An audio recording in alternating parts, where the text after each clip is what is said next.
Graças a paz, meus irmãos, eu convido você a que abra sua Bíblia e acompanhe a leitura de Colossenses capítulo 2, no versículo 19, que nos diz assim: E não retendo a cabeça, da qual todo o corpo, suprido e bem vinculado por suas juntas e ligamentos, cresce o crescimento que procede de Deus.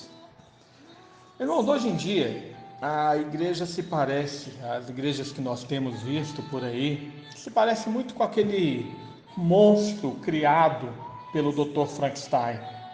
Um ser costurado com uma variedade de partes de corpos de outros seres humanos. A igreja de hoje em dia não tem uma identidade real, porque muitos líderes aí criam as igrejas de acordo com o seu próprio pensamento, de acordo com a sua própria cabeça e de acordo com as suas próprias doutrinas. Por isso ela parece muito com um monstro criado em laboratório. Mas a verdadeira igreja de Cristo, a igreja espiritual, a igreja proclamada na palavra de Deus, não é assim. Ela tem uma única cabeça e é desenvolvida apenas por meio do Espírito Santo. Na última meditação, irmãos, nós falamos de como Paulo alertou aos crentes contra os perigos de pessoas que desejam espalhar as suas heresias sob o pretexto da humildade e também de visões especiais. Nessa continuação de hoje, que é a continuação desse versículo anterior, Paulo ele mostra que esses falsos profetas não têm nenhuma ligação com Cristo. Quando Paulo menciona que esses falsos profetas aí do versículo anterior não retêm a cabeça, ele está mencionando aquilo que ele havia falado no capítulo 1, versículo 18, que Cristo é a cabeça da igreja. Cristo é a liderança, a autoridade do seu povo. Com isso, ele estava demonstrando que esses homens não possuem ligação nenhuma com Jesus.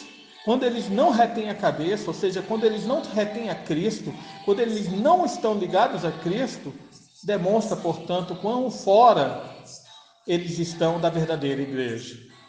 E aqui a gente pode lembrar a figura usada por Jesus lá em João capítulo 15.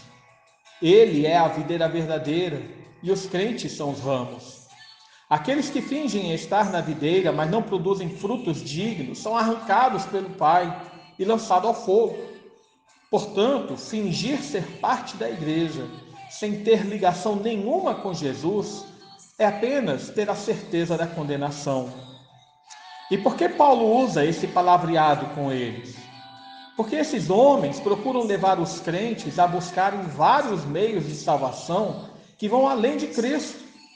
Por meio de usos, costumes, rituais que ele demonstra nesses versículos anteriores, fingindo terem revelações especiais, eles estão proclamando que Jesus não é suficiente para o seu povo.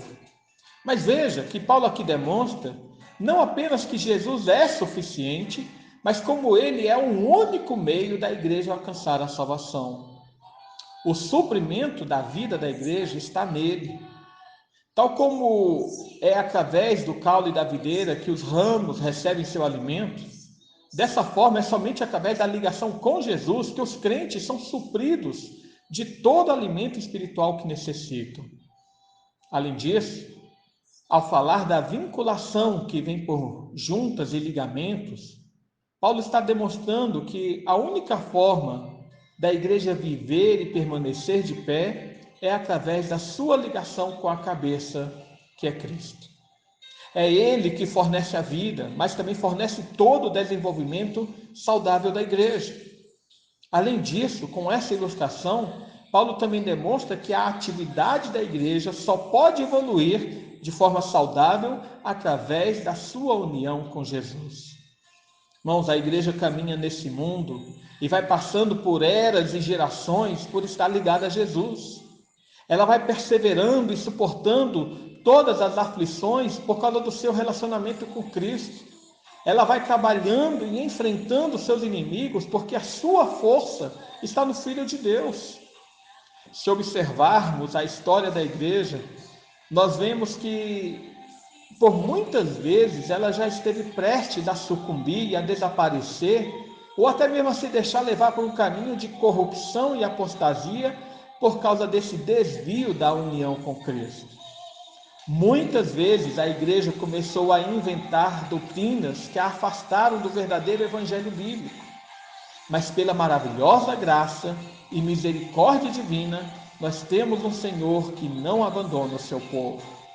Antes, ele o trata, remove os falsos ramos e restaura a vitalidade da sua igreja.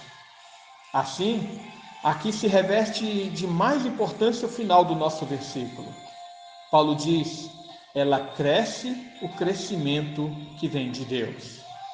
Esse, irmãos, é o único crescimento que importa para a igreja, aquele que vem dos céus. Há muita metodologia para fazer as igrejas crescerem hoje em dia, baseado numa metodologia de uma deformação da palavra de Deus apenas para agregar mais pessoas no templo.